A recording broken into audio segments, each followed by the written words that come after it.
hooded figure arrived before the cathedral, ancient, broken, yet alive. The doors were not locked, they were waiting. Time itself bent around this place of endings. He stepped into silence. Pillars rose like dead trees, and statues watched from the dark. Between the columns, 6 doorways glowed faintly, each holding a lesson buried in time. He entered the first room. Cold air spilled out as stone walls closed around him. This was the chamber of death, and it did not ask for fear. It only required stillness. Statues lined the room. Soldiers, rulers, children, all frozen in their final breath. Death was not cruel, he thought. It was honest. It made no exceptions, played no favorites. At the center, a skull rested on velvet. Not a warning, but a mirror. "You will die," it whispered. And with that truth, he felt more alive than ever before. Beyond the statues, the air changed. He entered the chamber of fate, a vast space where silver threads hung like stars, pulling at the past and the yet-to-be.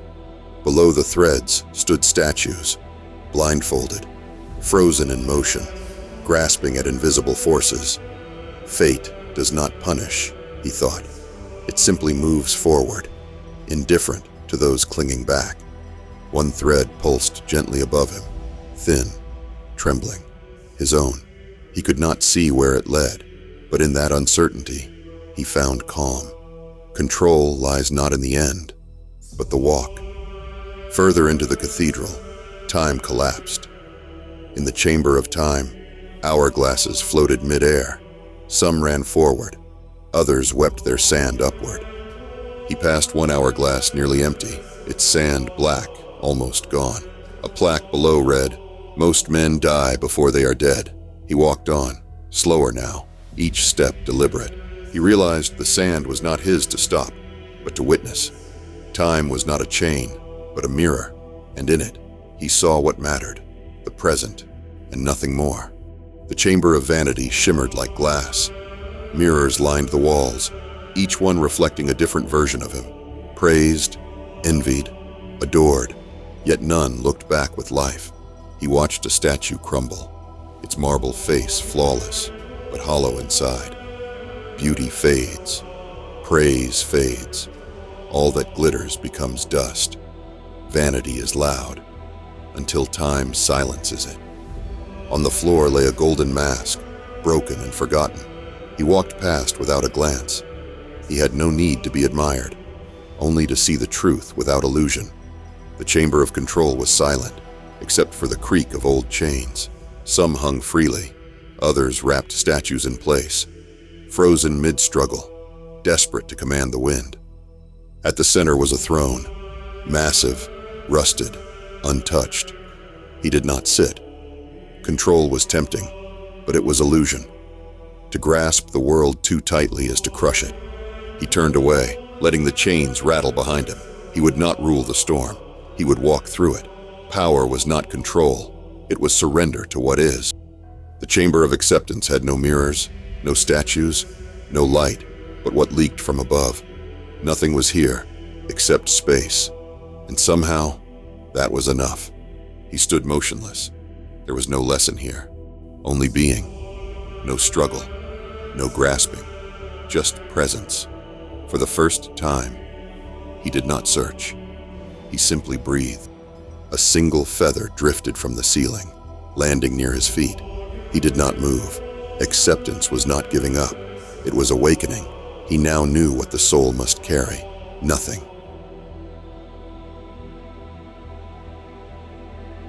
Beyond the last chamber, a staircase spiraled down, carved into the bones of the earth.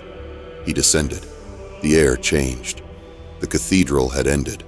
What began now was memory. He stepped into a vast crypt, silent and endless. Rows of tombs stretched beneath starlit stone.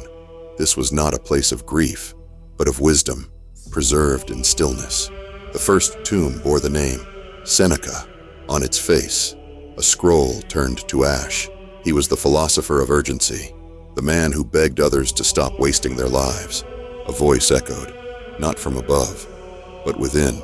It is not that we have a short time to live, but that we waste much of it. And the silence agreed. He looked around. So many tombs, so many wasted days. Seneca's words were not a warning, they were a clock, and it was already ticking. The next tomb bore a broken chain across its lid. Epictetus, born a slave, died unchained. He taught freedom not through escape, but through mastery of the self. The voice returned. You cannot control what happens. You can only control how you respond. He felt it. The world outside was noise, but within was peace.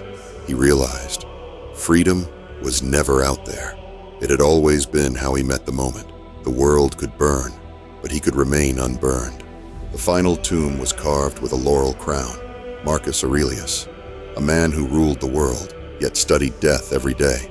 He had power, but chose virtue. His voice came calm and deep. You could leave life right now. Let that determine what you do and say. It was not fear. It was command of the self. He touched the stone laurel. It crumbled. Power fades. Glory fades. But reason remains. Virtue remains. In the face of death, they are the only crown worth wearing. He left the tombs behind. Each step upward felt heavier, not from burden, but from meaning. He did not escape death. He walked beside it and learned to live. The cathedral welcomed him again, changed now. The storm had passed.